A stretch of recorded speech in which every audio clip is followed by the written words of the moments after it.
Holidays come in all shapes and sizes, and there is invariably an ex in the mix. Our relationship consultant, Barbara Czinger, is here with us today to talk about the strategies to make the holidays happy and stress-free for all involved in all relationships. Good morning and happy Thanksgiving to you. And you as well. Thank you so much. And I want to talk about the fact that holidays are very stressful. We all know that. Yes. And they're stressful enough, so how do you cope with marriages or relationships that have gone bad or are on the verge of going bad?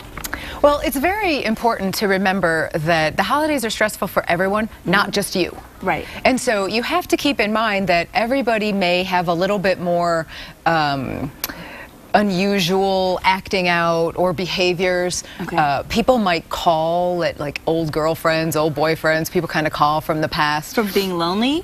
Maybe. Okay. And so you kind of have to keep in mind that, you know, you have to sort of be on guard, but also relax at the same time. How do you do that? How do you do both? How do you find that balance? Well, I think you have to understand that the holidays are still, you know, it's a good time of year, and you know, make sure that your children are okay. And that, you know, you get things done in a calm way, you know, right, that you're not especially when children are involved, I would imagine. So let me ask you this, is managing an ex over the holidays easier if children aren't involved, or is it just different? I think probably easier if children aren't involved, especially if the ex is the parent of the other, you know, of the children, because it's really difficult sometimes to, you know, I want them on Thanksgiving, but I also want them on Christmas, and so it's hard sometimes to get people to agree to visitation and compromise exactly on that in that time of year. And so when kids aren't involved and it's just the two of you, I mean, I guess it really just comes down to the way that you communicate with each other throughout that period of time. Yes, it very much does. And you know, if you are exes, remember, you are exes for a reason. You know, and even though the holidays bring up stress and memories and all that other kind of stuff, you also want to remember that, you know, you broke up for a reason, and so maybe that reason hasn't changed. Okay, well, let me ask you this then. How can we cope with our own exes and our partner's exes over the holidays? Because, you know, sometimes you have a new relationship and you're dealing with somebody who has an ex-wife or an ex-husband, and they're in the picture, and especially when there's kids involved. How do you deal with all of that? Because that's a lot. Right. I think a couple of things to keep in mind, that if it is your ex, it's your thing. Okay. If it is his ex, it's his thing. So it's not for you to butt in? Right, right. And so keep them separate. You know, when you are dealing with your ex, you know, he's okay over here.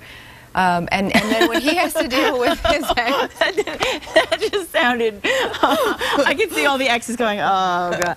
No, but no, you're right though. You keep it separate, and it does make sense. Right. You let your partner deal with their situation, and hope that based on the relationship and the respect that you have within each other and the patterns of your communication, that they'll deal with it respectfully and respect to you. Right. And you don't want to interfere. It's a month. Right. You know, it's holidays. It's a month, and so you don't want to interfere because you don't want to have to deal with that in the coming year for the next 12 months. Exactly. Now we're talking about if somebody's already an ex, but what about if you're in that process right now? You're going through a breakup, a relationship is ending, you're making decisions that may not be the best for each other, and you're not fighting for your relationship, or you're not working hard enough. You know, over the holidays, is there basically a process? Is there a better process to make things happen? Is it better to wait for a divorce till after the holidays? I mean, what's appropriate?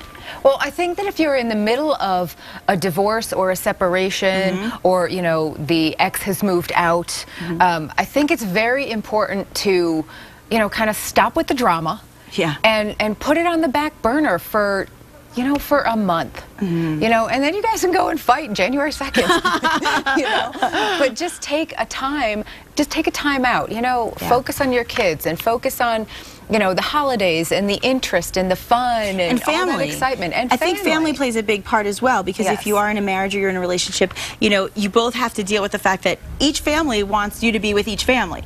And so if the relationship isn't working, sometimes that's a really big decision for a couple to make, to say, well, you know, we're not getting along. I want to be with my family. You want to be with your family. What do we do then?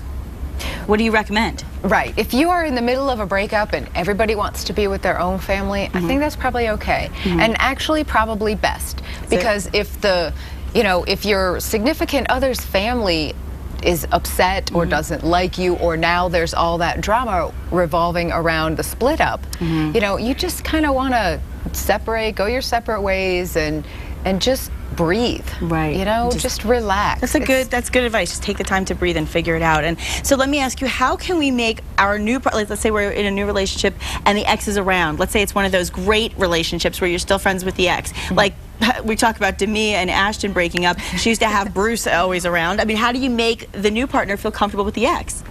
I think that you have to be open and honest and respectful of boundaries.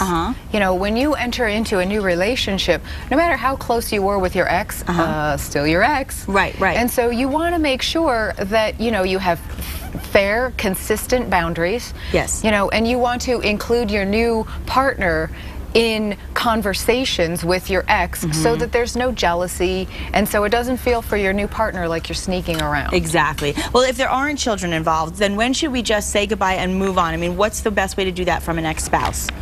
Well, if there are no children involved, you know, if it's over, it's over. Right. You know, and so, you know, if you go through the process of the divorce or you separate or whatever, you know, just go.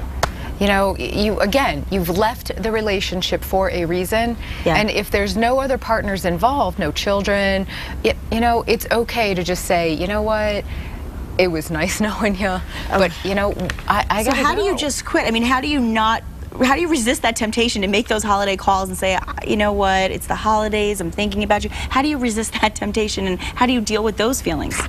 Well, if you are the person who wants to do the calling, you know, it depends on the relationship with your ex. Right. You know, if you feel like you could send them a text message or you wanted to call them and that's okay for everybody, well, then that's okay. But if you had an argument or a fight or the relationship ended badly, you do not want to be like, hey, baby, I miss you.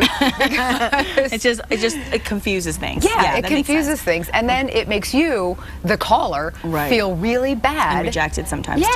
For a short period of time or maybe for the holidays. That makes sense. You don't want to do that either. Well, a lot of people will want to talk about their individual circumstances with you, I'm sure. So let's tell our viewers how they can find you. Okay.